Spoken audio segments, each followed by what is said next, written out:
உளுந்தூர்பேட்டையில் கொள்ளை குற்றவாளிகளுக்கு ஸ்கெட்ச் போட்டு கொடுத்த சிறை காவலர் உட்பட 6 பேரை போலீசார் கைது செய்துள்ளனர்.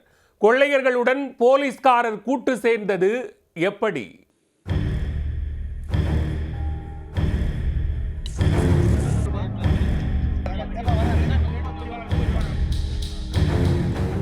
கள்ளக்குறிச்சி மாவட்டம் உளுந்தூர்பேட்டை அடுத்துள்ள தொப்பையான்குளம் கிராமத்தைச் சேர்ந்தவர் மூதாட்டி ராஜாமணி. தனது 2 மகள்களுக்கும் திருமணம் செய்து கொடுத்துவிட்டு தனது சொந்த வீட்டில் தனியாக வசித்து வருகிறார் 72 வயதான ராஜாமணி. கடந்த 10ஆம் தேதி அன்று இரவு வழக்கம் போல கதவை தாழ்பால் போட்டுவிட்டு தனியாக அயர்ந்து உறங்கிக் கொண்டிருந்துள்ளார். வழக்கமாக ராஜாமணி அம்மாள் மாத்திரை எடுத்துக்கொண்டு அயர்ந்து உறங்குவதை நோட்டமிட்டு வந்த திருடர்கள் தாழ்பாலை உடைத்து பீரோவில் இருந்த 57 சவரன் நகைகளை கொள்ளையடித்து சென்றனர். மறுநாள் காலை தூங்கி எழுந்த ராஜாமணி அம்மாள் கதவு உடைக்கப்பட்டு பீரோவில் இருந்த நகைகள் கொள்ளையடிக்கப்பட்டிருப்பதை பார்த்து அதிர்ச்சி அடைந்துள்ளார். சம்பவம் குறித்து திருநாவலூர் காவல் நிலையத்தில் மூதாட்டி ராஜாமணி புகார் அளிக்க போலீசார் தீவிர விசாரணையில் இறங்கினர். கைரேகை நிபுணர் பதிவு செய்த தகவலின் அடிப்படையில் 2 பேரின் கைரேகைகள் சரித்திர பதிவு குற்றவாளிகளின் கைரேகைகளுடன் ஒத்துப்போவதை கண்டறிந்தனர். இதனைத் தொடர்ந்து சம்பந்தப்பட்ட குற்றவாளிகளின் கைபேசி எண்களை ஆய்வு செய்ய தொடங்கினர் போலீசார்.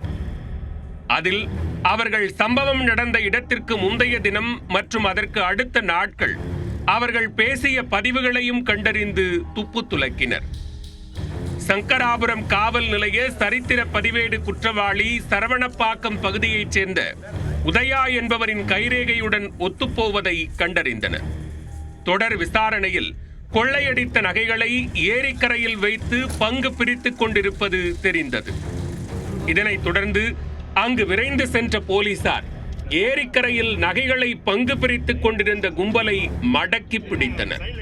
கொள்ளையன் ஒருவன் தப்பி ஓடிவிட 5 பேரை போலீசார் கையும் களவுமாக பிடித்து கைது செய்தனர்.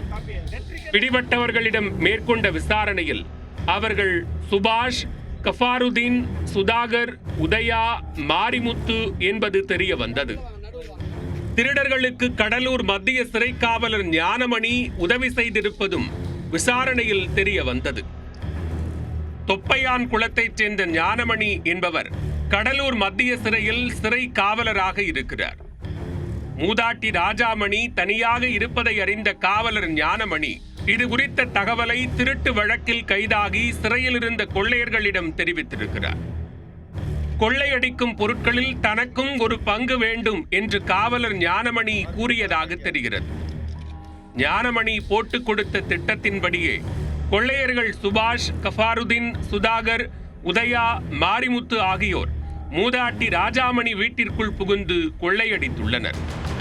கொள்ளையர்கள் சுபாஷ், கஃபாருதீன், சுதாகர், உதயா, மாரிமுத்து ஆகியோருடன் சேர்த்து சிறைக்காவலர் ஞானமணியையும் போலீசார் கைது செய்தனர். கைதானவர்களிடமிருந்து 50 சவரன் நகைகளை விற்ற பணம் 3.5 லட்சம், கொள்ளைக்கு பயன்படுத்திய 2 சக்கர வாகனங்களையும் போலீசார் பறிமுதல் செய்தனர். 5 பேரையும் கைது செய்து உளுந்தூர்பேட்டை நீதிமன்றத்தில் ஆஜர்படுத்தி கடலூர் மத்திய சிறைக்கு அனுப்பி வைத்தனர். சிறை காவலரே கொள்ளை குற்றத்திற்கு உறுதுணையாக இருந்த சம்பவம் கடலூர் மாவட்ட போலீசாரிடையே அதிர்ச்சியை ஏற்படுத்தியுள்ளது.